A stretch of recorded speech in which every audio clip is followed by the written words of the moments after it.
Hello ಗೆಳೆಯರೇ, ನಮ್ಮ ಲಾಯಕ್ಸ್ ಪ್ರಸ್ತುತಪಡಿಸುತ್ತಿರುವ ಕನ್ನಡದಲ್ಲಿ ದೈನಂದಿನ ಸುದ್ದಿ ವಿಶ್ಲೇಷಣೆಗೆ ತಮಗೆಲ್ಲರಿಗೂ ಸ್ವಾಗತ.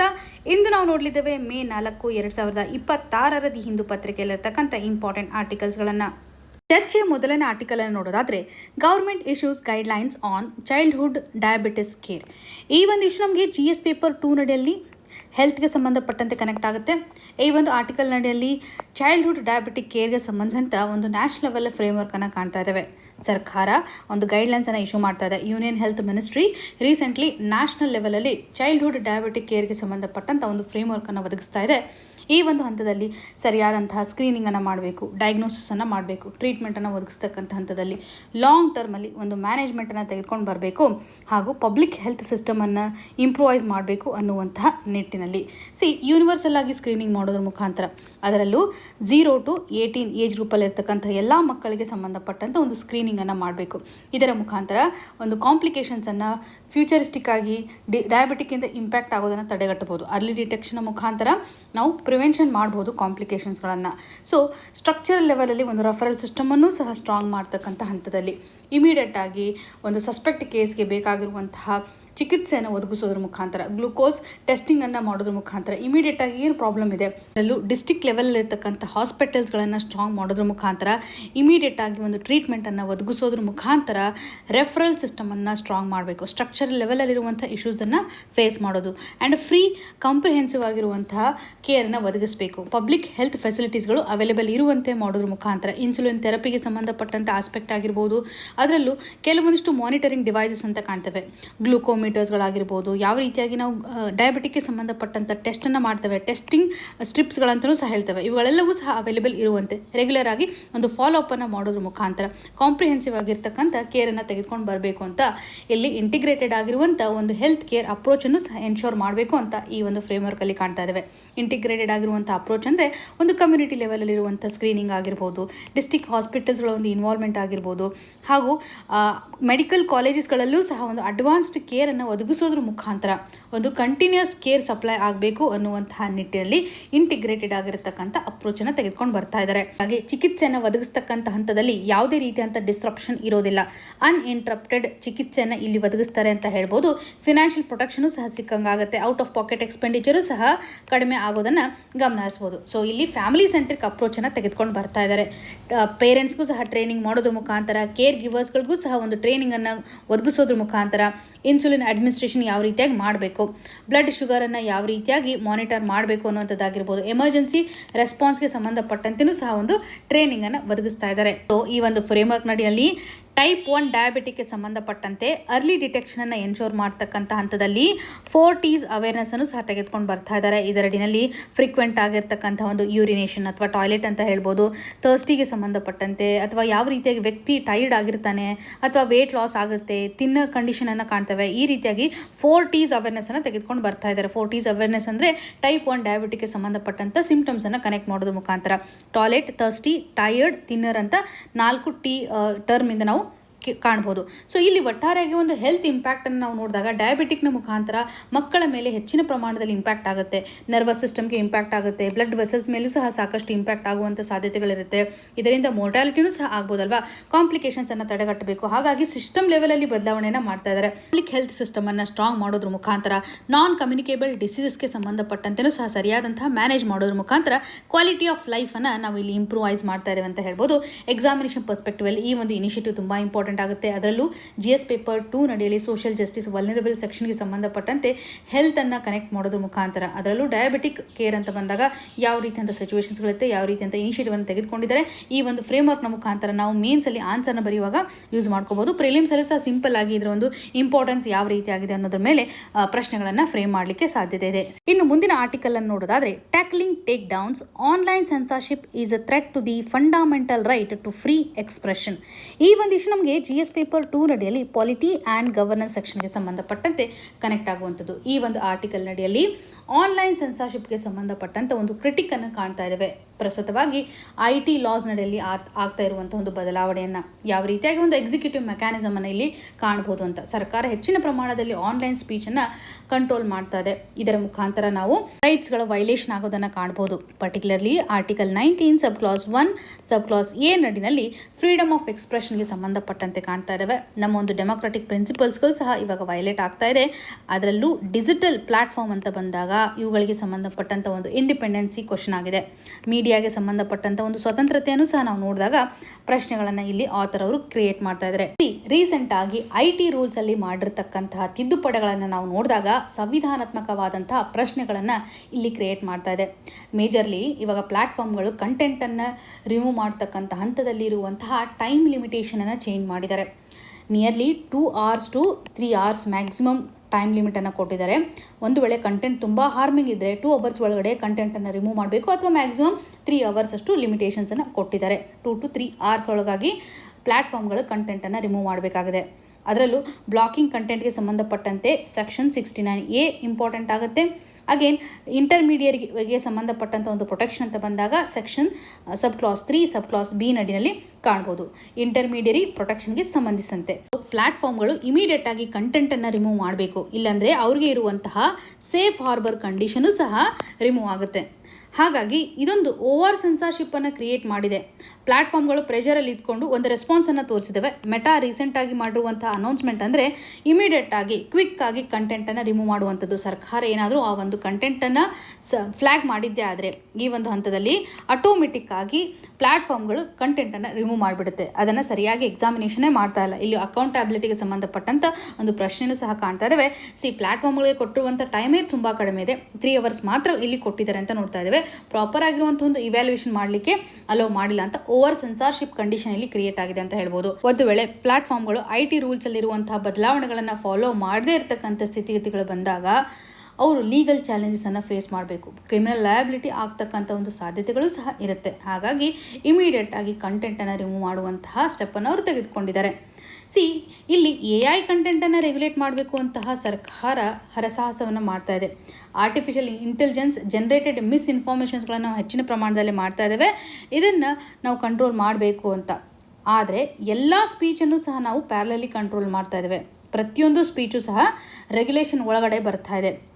ಸೆನ್ಸರ್ಶಿಪ್ಪು ಸಹ ಹೆಚ್ಚಿನ ಪ್ರಮಾಣದಲ್ಲಿ ಆಗ್ತಾ ಇದೆ ಅಂತ. ಇದರಿಂದ ಡೆಮೋಕ್ರಸಿ ಮೇಲೆ ಇಂಪ್ಯಾಕ್ಟನ್ನು ಕ್ರಿಯೇಟ್ ಮಾಡುತ್ತೆ. ಫ್ರೀ ಸ್ಪೀಚ್ ಅಂತ ಬಂದಾಗ ಪಬ್ಲಿಕ್ ಡಿಬೇಟ್ ಮ್ಯಾಟ್ರ್ ಆಗುತ್ತೆ. ಸರ್ಕಾರವನ್ನು ಕ್ರಿಟಿಸೈಸ್ ಮಾಡೋದು ಸಹ ಇಂಪಾರ್ಟೆಂಟ್. ಸಿಟಿಜನ್ಸ್ಗಳು ಸಹ ತಮ್ಮ ಒಂದು ಧ್ವನಿಯನ್ನು ಎತ್ತಬೇಕಾಗುತ್ತೆ. ಇಲ್ಲಿರುವಂಥ ಒಂದು ಕನ್ಸರ್ನ್ ಅಂತಂದರೆ ಮೀಡಿಯಾಗೆ ಸಂಬಂಧಿಸಿದಂಥ ಒಂದು ರೆಗ್ಯುಲೇಷನ್ ಹೆಚ್ಚಾಗ್ತಾ ಇದೆ. ಹಾಗೂ ನಾವು ಕಂಟೆಂಟನ್ನು ರಿಮೂವ್ ಮಾಡುವಾಗ ಅಷ್ಟೊಂದು ಟ್ರಾನ್ಸ್ಪರೆನ್ಸಿನೂ ಸಹ ಎನ್ಶೋರ್ ಮಾಡ್ತಾ ಇಲ್ಲ. ಮೀನಿಂಗ್ಫುಲ್ ಆಗಿರುವಂತಹ ಡೇಟಾನ ಮುಖಾಂತರ, ಸರಿಯಾದಂಥ ಒಂದು ಡೇಟಾನ ಮುಖಾಂತರ ಕಂಟೆಂಟನ್ನು ನಾವು ರಿಮೂವ್ ಮಾಡಬೇಕು. ಸೆನ್ಸಾರ್ಶಿಪ್ಗೆ ಸಂಬಂಧಪಟ್ಟಂಥ ಜಸ್ಟಿಫಿಕೇಷನನ್ನು ಒದಗಿಸಲಿಕ್ಕೆ ಸಾಧ್ಯತೆ ಇದೆ. ಇದರ ಮುಖಾಂತರ ಅಕೌಂಟಬಿಲಿಟಿಯನ್ನು ಸಹ ಎನ್ಶೋರ್ ಮಾಡಬಹುದು. ಪ್ರಸ್ತುತವಾಗಿ ಎಕ್ಸೆಸಿವ್ ಆಗಿರುವಂಥ ಒಂದು ಕಂಟ್ರೋಲಿಂಗ್ ಕಂಡೀಷನ್ ಏನಿದೆಯಲ್ಲ, ಡೆಮೊಕ್ರೆಟಿಕ್ ಪ್ರಿನ್ಸಿಪಲ್ಸ್ಗಳನ್ನು ಡೈಲ್ಯೂಟ್ ಮಾಡ್ತಾ ಇದ್ದಾವೆ. ಹೊಸದಾಗಿ ತಂದಿರುವಂತಹ ಬದಲಾವಣೆಗಳು ಟೂ ಮಚ್ ರೆಗ್ಯುಲೇಷನ್ಸನ್ನು ಮಾಡ್ತಾ ಇದ್ದಾವೆ ಅಂತ ಆಥರ್ ಅವರು ಇಲ್ಲಿ ಎಂಫೋಸಿಸ್ ಮಾಡ್ತಾ ಇದ್ದಾರೆ. ಎಕ್ಸಾಮಿನೇಷನ್ ಪರ್ಸ್ಪೆಕ್ಟಿವಲ್ಲಿ ಸಂವಿಧಾನಾತ್ಮಕವಾಗಿರುವಂಥ ಪ್ರೊವಿಷನ್ಸ್ಗಳನ್ನು ನಾವು ಕನೆಕ್ಟ್ ಮಾಡಬೇಕಾಗುತ್ತೆ. ಜೊತೆಗೆ ಡೆಮೊಕ್ರೆಟಿಕ್ ಅಕೌಂಟಬಿಲಿಟಿ ಆಧಾರದ ಮೇಲೆ ಗವರ್ನೆನ್ಸ್ ಸೆಕ್ಷನ್ಗೆ ಸಂಬಂಧಪಟ್ಟಂತೆಯೂ ಸಹ ಈ ಒಂದು ಇಶ್ಯೂ ನಮಗೆ ವೆರಿ ವೆರಿ ಇಂಪಾರ್ಟೆಂಟ್. ಇನ್ನು ಮುಂದಿನದಾಗಿ doctors decide decisions to go for abortion must be guided by sound medical advice. ಈ ಒಂದು ಇಶ್ಯೂ ನಮಗೆ GS ಪೇಪರ್ 2 ನಡಿಯಲ್ಲಿ ಹೆಲ್ತ್ ಆಸ್ಪೆಕ್ಟ್, ಸೋಷಿಯಲ್ ಜಸ್ಟಿಸ್ಗೆ ಸಂಬಂಧಪಟ್ಟಂತೆ ವುಮನ್ ರಿಲೇಟೆಡ್ ಇರುವಂಥ ಇಶ್ಯೂಸಲ್ಲಿ ಕನೆಕ್ಟ್ ಮಾಡ್ಬೋದು. ಈ ಒಂದು ಆರ್ಟಿಕಲಲ್ಲಿ ಆಥರ್ ಅವರು ರಿಪ್ರೊಡಕ್ಟಿವ್ ರೈಟ್ಸ್ನ ಆಧಾರದ ಮೇಲೆ ಮೆಡಿಕಲ್ ಸೇಫ್ಟಿಗೆ ಸಂಬಂಧಪಟ್ಟಂತೆ ಒಂದು ಬ್ಯಾಲೆನ್ಸನ್ನು ತೆಗೆದುಕೊಂಡು ಬರಬೇಕು ಅನ್ನುವಂಥ ನಿಟ್ಟಿನಲ್ಲಿ ಡಿಸ್ಕಷನನ್ನು ಮಾಡ್ತಾ ಇದ್ದಾರೆ. ರೀಸೆಂಟಾಗಿ ಸುಪ್ರೀಂ ಕೋರ್ಟ್ ಒಂದು ನಿರ್ಧಾರವನ್ನು ತೆಗೆದುಕೊಂಡಿದೆ. ಮೈನರ್ ರೇಪ್ ಸರ್ವೈವರ್ ಏನಾದರೂ ಪ್ರೆಗ್ನೆಂಟ್ ಆಗಿದ್ದರೆ ಮಗುವನ್ನು ಅಬಾರ್ಟ್ ಮಾಡ್ಕೊಳ್ತಕ್ಕಂಥ ಹಂತದಲ್ಲಿ ನಮ್ಮ ದೇಶದ ಒಂದು ಲೀಗಲ್ ಸಿಸ್ಟಮ್ ಏನು ಹೇಳುತ್ತೆ, ಮ್ಯಾಕ್ಸಿಮಮ್ 24 ವೀಕ್ಸ್ ಟೈಮ್ ಲಿಮಿಟೇಷನನ್ನು ಕೊಟ್ಟಿರ್ತಾರೆ. 24 ವೀಕ್ ಇದ್ದಾಗ ಮಾತ್ರ ಅವರು ಮಗುವನ್ನು ರಿಮೂವ್ ಮಾಡಬಹುದು. ಇವಾಗ ಪ್ರಸ್ತುತವಾಗಿರುವಂಥ ಒಂದು ಕೇಸಲ್ಲಿ 30 ವೀಕ್ಸ್ ಇದೆ. ಆದರೂ ಕೂಡ ಸುಪ್ರೀಂ ಕೋರ್ಟ್ ಅಲೌ ಮಾಡಿದ್ದಾರೆ ಅಬಾರ್ಷನ್ ಮಾಡ್ಕೊಳ್ಳಿ ಅಂತ. ಲೀಗಲ್ ಲಿಮಿಟ್ಗಿನೂ ಹೆಚ್ಚಿನ ಒಂದು ಡ್ಯೂರೇಷನನ್ನು ಕಾಣ್ತೇವಲ್ಲ, 24 ವೀಕ್ಸ್ ಇದೆ. ಬಿಯಾಂಡ್ 24 ವೀಕ್ಸ್ ಅಂತ ಬಂದಾಗ ಕೋರ್ಟ್ಗೆ ಅಪ್ರೋಚ್ ಮಾಡಬೇಕಾಗುತ್ತೆ ವ್ಯಕ್ತಿ. ಈ ಒಂದು ಸಂದರ್ಭದಲ್ಲಿ ಸುಪ್ರೀಂ ಕೋರ್ಟ್ನ ಒಂದು ಹೇಳಿಕೆ ರಿಪ್ರೊಡಕ್ಟಿವ್ ಅಟಾನಮಿಯನ್ನು ಎಂಫೋಸಿಸ್ ಮಾಡ್ತಾ ಇದೆ. ಮಹಿಳೆಯರಿಗೆ ಸಂಬಂಧಪಟ್ಟಂತೆ ವುಮನ್ಸ್ಗೆ ರೈಟ್ ಟು ಚೂಸ್ ಅನ್ನುವಂಥ ಒಂದು ಆಪ್ಷನ್ ಕೂಡ ಸಹ ಇರುತ್ತೆ.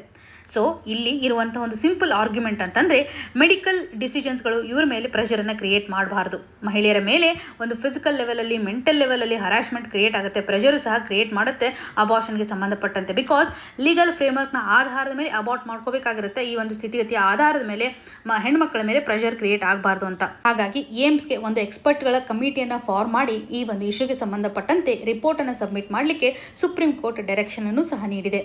ಆ್ಯಂಡ್ ಅನದರ್ ಬಿಗ್ಗೆಸ್ಟ್ ಕನ್ಸರ್ನ್ ಅಂತಂದರೆ, ಇವಾಗ 30 ವೀಕ್ಸಲ್ಲಿ ಅಬಾರ್ಷನ್ ಮಾಡ್ಕೊಂಡಿದ್ದೇ ಆದರೆ ಮಹಿಳೆಯ ಮೇಲೆ ಎಷ್ಟು ಮಟ್ಟಿಗೆ ಕಾಂಪ್ಲಿಕೇಶನ್ಸನ್ನು ಕ್ರಿಯೇಟ್ ಮಾಡ್ಬೋದು, ಲಾಂಗ್ ಟರ್ಮಲ್ಲಿ ಮಹಿಳೆಯ ಒಂದು ಆರೋಗ್ಯವೂ ಸಹ ಹಾಳಾಗೋದನ್ನು ಕಾಣ್ತಾ ಇದ್ದೇವೆ.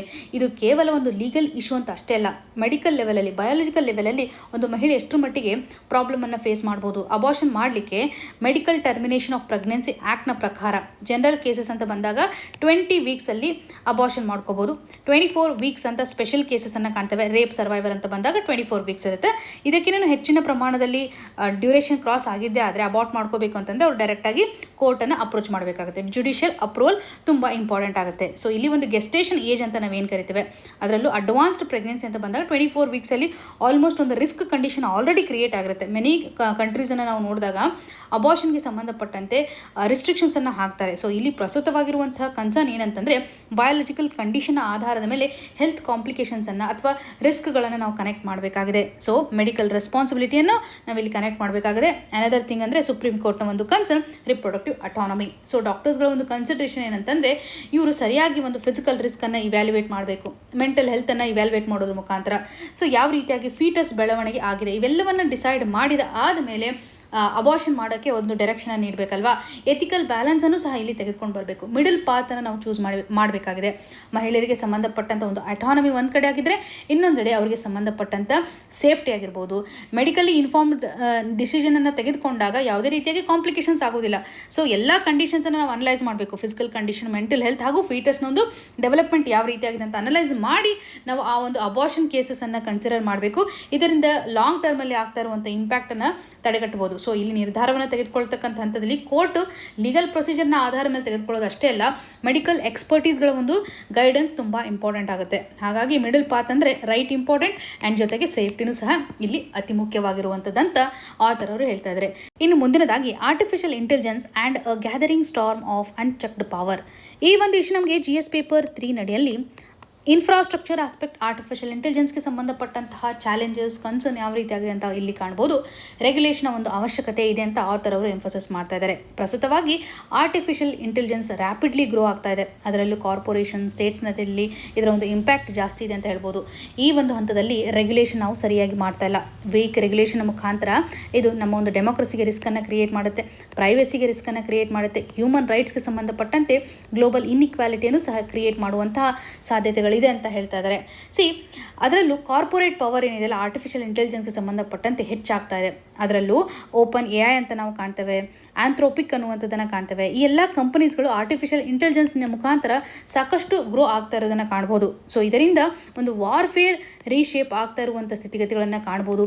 ಎಕನಾಮಿ ಮೇಲೂ ಸಹ ಇದು ಇಂಪ್ಯಾಕ್ಟನ್ನು ಕ್ರಿಯೇಟ್ ಮಾಡುತ್ತೆ. ಹ್ಯೂಮನ್ ಇಂಟ್ರಾಕ್ಷನ್ ಆಗಿರ್ಬೋದು ಹಾಗೂ ಸರ್ವಿಲೆನ್ಸ್ಗೆ ಸಂಬಂಧಪಟ್ಟಂತಹ ಚಾಲೆಂಜಸ್ಗಳು. ಆರ್ಟಿಫಿಷಿಯಲ್ ಇಂಟೆಲಿಜೆನ್ಸು ಇವಾಗ ಪ್ರೈವೇಟ್ ಸೆಕ್ಟರಲ್ಲಿ ಹೆಚ್ಚಿನ ಪ್ರಮಾಣದಲ್ಲಿ ಇಂಪ್ಯಾಕ್ಟನ್ನು ಕ್ರಿಯೇಟ್ ಮಾಡ್ತಾ ಇರೋದ್ರಿಂದ ಪವರ್ ಶಿಫ್ಟನ್ನು ನಾವು ಫೇಸ್ ಮಾಡ್ತಾ ಇದ್ದೇವೆ. ಪ್ರೈವೇಟ್ ಟೆಕ್ ಕಂಪನಿಗಳು ಅಥವಾ ಪ್ರೈವೇಟ್ ಟೆಕ್ ಕಾರ್ಪೊರೇಷನ್ಸ್ಗಳಲ್ಲಿ ಒಂದು ಪವರ್ ಇದೆ.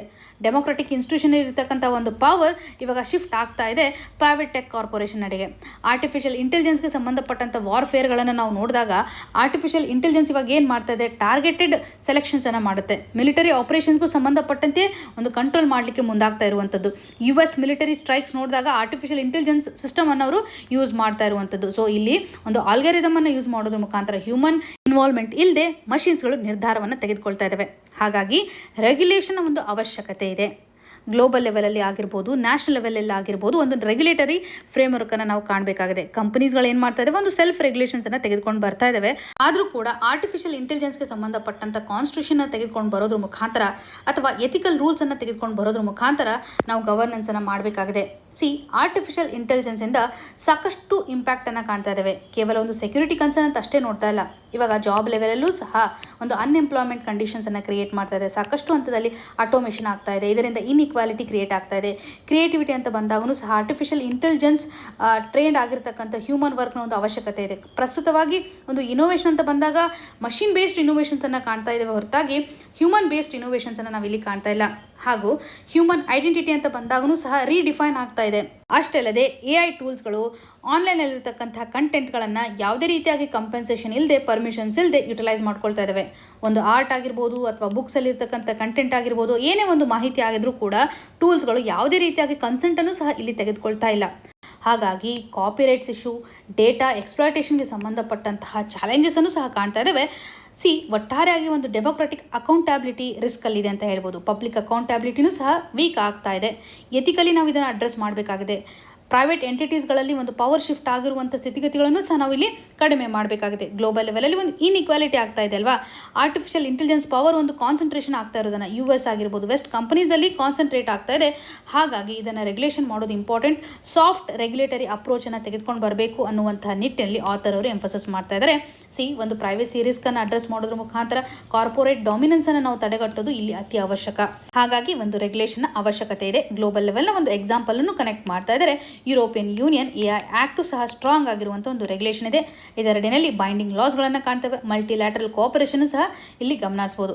ಒಟ್ಟಾರೆಯಾಗಿ ಆರ್ಟಿಫಿಷಿಯಲ್ ಇಂಟೆಲಿಜೆನ್ಸ್ ಇದೊಂದು ಕೇವಲ ಟೆಕ್ನಾಲಜಿ ಅಷ್ಟೇ ಅಲ್ಲ, ಪವರ್ ಮಿಸ್ಯೂಸ್ ಆಗ್ತಾ ಇರುವಂಥ ಸ್ಥಿತಿಗತಿಗಳನ್ನು ಕಾಣ್ತಾ ಇದ್ದೇವೆ. ಇದನ್ನು ನಾವು ಚೆಕ್ ಮಾಡದೆ ಅಥವಾ ಕಂಟ್ರೋಲ್ ಮಾಡದೇ ಇದ್ದರೆ ಡೆಫಿನೆಟ್ಲಿ ನಮ್ಮ ಒಂದು ಡೆಮೋಕ್ರಸಿಗೆ ಹಾರ್ಮನ್ನು ಕ್ರಿಯೇಟ್ ಮಾಡುತ್ತೆ. ಸ್ಟ್ರಾಂಗ್ ಆಗಿರುವಂಥ ಒಂದು ಗವರ್ನೆನ್ಸ್ ಇಂಪಾರ್ಟೆಂಟ್. ಹ್ಯೂಮನ್ ರೈಟ್ಸ್ಗೆ ಸಂಬಂಧಪಟ್ಟಂಥ ಇಶ್ಯೂನು ಅಡ್ರೆಸ್ ಮಾಡಬೇಕು. ಗ್ಲೋಬಲ್ ಕೋಆಪರೇಷನು ಸಹ ಈ ಒಂದು ಇಶ್ಯೂಗೆ ಸಂಬಂಧಪಟ್ಟಂತೆ ಅತಿ ಅವಶ್ಯಕ. ಇವತ್ತು ಡಿಸ್ಕಸ್ ಮಾಡಿರ್ತಕ್ಕಂಥ ಆರ್ಟಿಕಲ್ಸ್ಗಳು ನಿಮಗೆ ನೀಟಾಗಿ ಅರ್ಥ ಆಗಿದೆ ಅಂತ ಭಾವಿಸ್ತಾ ಇದ್ದೀನಿ. ನಿಮ್ಗೆ ಏನೇ ಕನ್ಸರ್ನ್ ಇದ್ರೂ ಕೂಡ ನಮಗೆ ಕಮೆಂಟ್ನ ಮುಖಾಂತರ ತಿಳಿಸಿಕೊಡಿ ಅಂತ ಹೇಳ್ತಾ ಆಲ್ ದಿ ವೆರಿ ಬೆಸ್ಟ್. ಧನ್ಯವಾದಗಳು.